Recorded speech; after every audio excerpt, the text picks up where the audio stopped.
Welcome to the official channel of Prosper Anang Ministries. Step into a powerful journey of faith, inspiration, and spiritual growth with Pastor Prosper, a privileged servant of Jesus. As the lead pastor of the New Testament Gospel Church in Benin City, Nigeria, Pastor Prosper is on a global mission to transform lives. He is an author, writer, fluently sharing God's Word, deep, life-changing insights right to your screen. If you are seeking spiritual guidance, a vibrant faith with God, you are in the right place.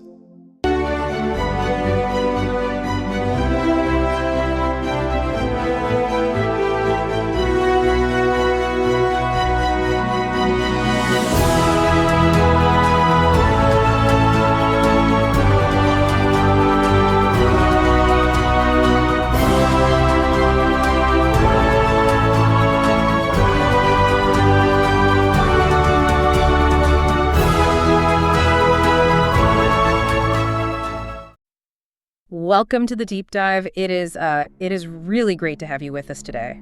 Yeah, thanks for having me. I'm really looking forward to this one. Today, our mission is to unpack a really fascinating piece of writing that tackles, one of the most difficult parts of the human experience, which is self-discipline. Oh, absolutely. It is a tough one for everybody. Right. And this teaching is drawn from the Today's Word for You devotional by Pastor Prosper Anang. The specific entry we are looking at is titled The Law of Addition, Mastering Desire and Spiritual Temperance. Yeah, and I think whether you are approaching this from a strictly theological perspective or you are just, fascinated by the psychology of habit formation, this source offers a remarkably structured framework for understanding self-control. It really does. It is so systematic, and it is perfect for anyone teaching Bible study groups or leading home fellowship meetings or just focusing on personal discipleship. Exactly. It treats the human mind and body almost like a territory that requires active strategic management. It steps completely away from that vague advice of, just try to be better. Which brings us to a perfect way to frame this whole discussion. Think about how we usually measure success. If you look at the skyline of a person's life, we tend to focus on the massive skyscraper they have built. Right, the outward achievements. Yeah. We see the gleaming glass, the height of their career, the scale of what they have accomplished. We applaud what they have conquered on the outside. But if you talk to a structural engineer, they will tell you the glass and the height are completely irrelevant if the hidden steel framing inside that building is weak. Exactly. It looks phenomenal right up until a strong wind blows. Yeah. And the core thesis of the devotional we are exploring today flips our usual metric of success completely upside down. It really does. True power isn't actually measured by what you can conquer on the outside. True power is strictly measured by what you can control on the inside. That is a profound shift in perspective. It is. And Pastor Prosper Anang introduces this by arguing against a very common, very dangerous illusion that many people hold about personal and spiritual development. The myth of passive maturity, right? Spot on, yeah. There is this widespread assumption that growth, specifically spiritual growth, automatically eliminates our bad habits or our carnal desires. We assume time alone does all the heavy lifting. Like one day we will just wake up and no longer want to procrastinate or lose our temper or, indulge in whatever our vice is. But exactly the opposite is true according to this text. The author makes it clear that growth requires the deliberate, conscious addition of self-control. It is an active addition. Right. Without it, your potential remains entirely at the mercy of your appetites. Okay, let's unpack this a bit more, because that brings us to how the author completely redefines this concept of temperance. Yeah, I think when a lot of us hear the word temperance, we picture a very dull, restrictive, almost Victorian-era denial of anything enjoyable. Exactly. But Pastor Prosper Anang points to a specific foundational text, 2 Peter 1.6, which talks about adding temperance to knowledge. And he uses a brilliant analogy here. He does. He says knowledge without restriction is actually dangerous. Light without boundaries can cause a conflagration. What's fascinating here is that idea of a conflagration, a massive uncontrolled fire. It is such a powerful image. We all know brilliantly intelligent people who have completely self-destructed because they lacked internal boundaries. Oh, absolutely. And the underlying Greek word used in the biblical text for temperance is ekkrateia. It literally translates to inner strength or mastery. It implies holding the reins of your own life. So it is not just passively avoiding bad things. Not at all. It is the active regulation of your appetite, your speech, how you spend your time, and your emotions. Wait, isn't this just white-knuckling it with sheer willpower? Yeah. Because we know staring at a temptation and sweating while saying, I will not do this, usually backfires completely. That is such a vital distinction to make.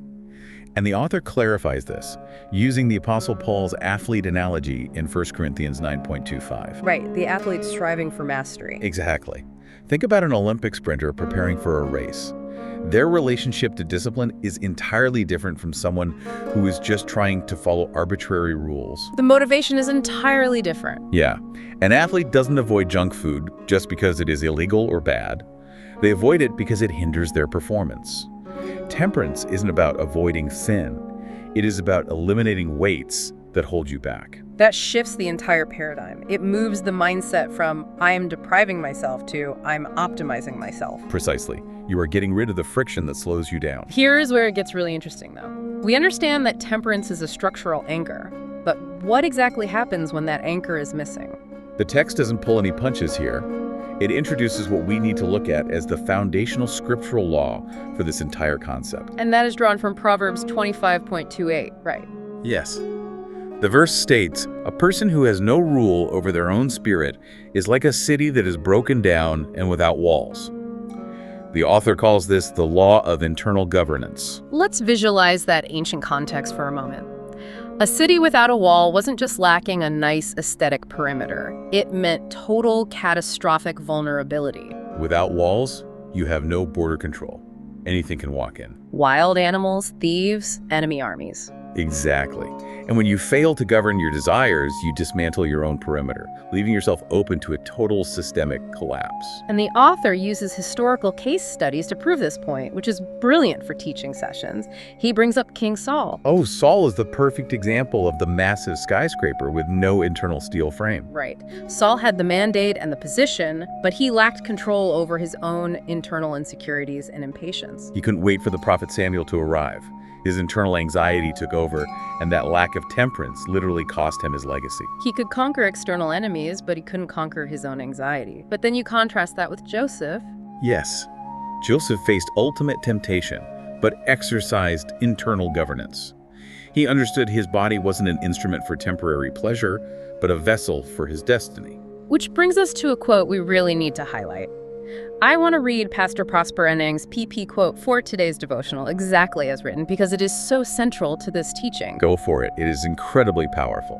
Pastor Prosper Anang's PP quote for today's devotional is, "The height of your spiritual authority is strictly limited by the depth of your self-control.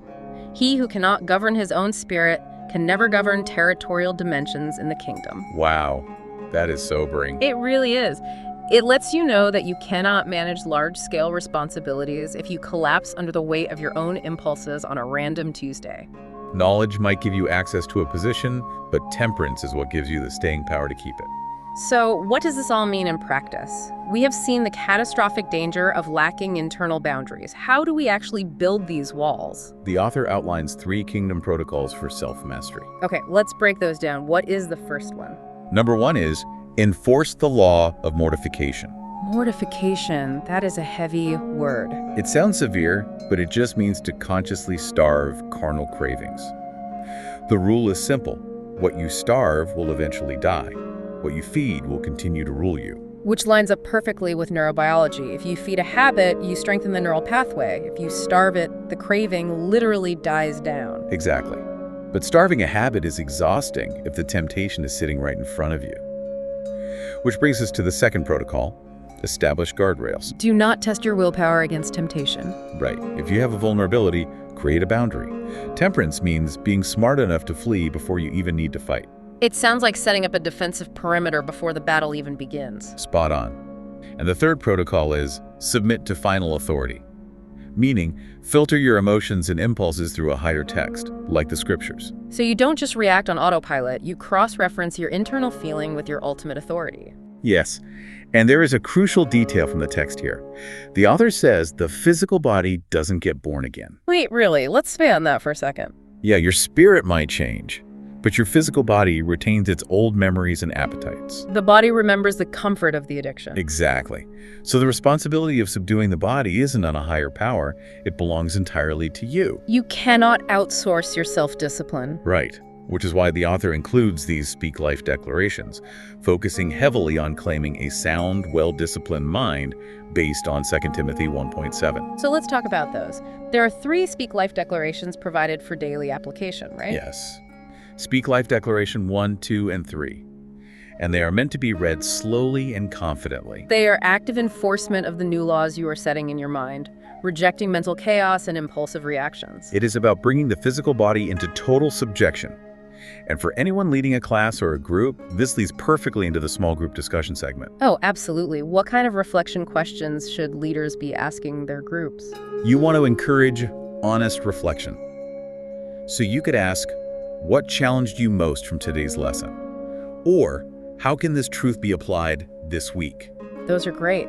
Or maybe, what areas of your life need adjustment in light of this scripture? Yeah, exactly. Which part of the devotional spoke most deeply to you? It really stimulates discussion. And the devotional also gives us a really profound moment of prayer, right? Yes, it presents Pastor Prosper Mang's prophetic prayer for his global audience. And that is meant to be read prayerfully, maintaining a pastoral tone. Absolutely.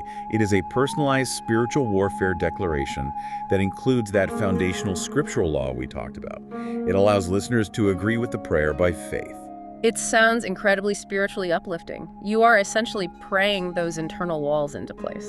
That is a beautiful way to put it. If we connect this to the bigger picture, wrapping up this deep dive, why go through all this intense self-discipline?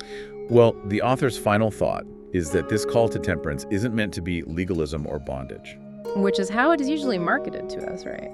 Yeah, but it is actually an invitation to true liberty. A person who completely masters themselves cannot be mastered by any outside force. The discipline isn't the cage. The discipline is the key that lets you out of the cage. Precisely. Your potential is incredible, but your authority is strictly limited by your self-control. It is an active addition you have to make every single day. And I want to leave you with a final thought to ponder based on the further jurisdictional study sections in the devotional. Yes, looking at Proverbs 16.32. Right. It notes that someone who is slow to anger is better than the mighty, and one who rules their spirit is better than one who captures the city. It is such a profound truth to end on.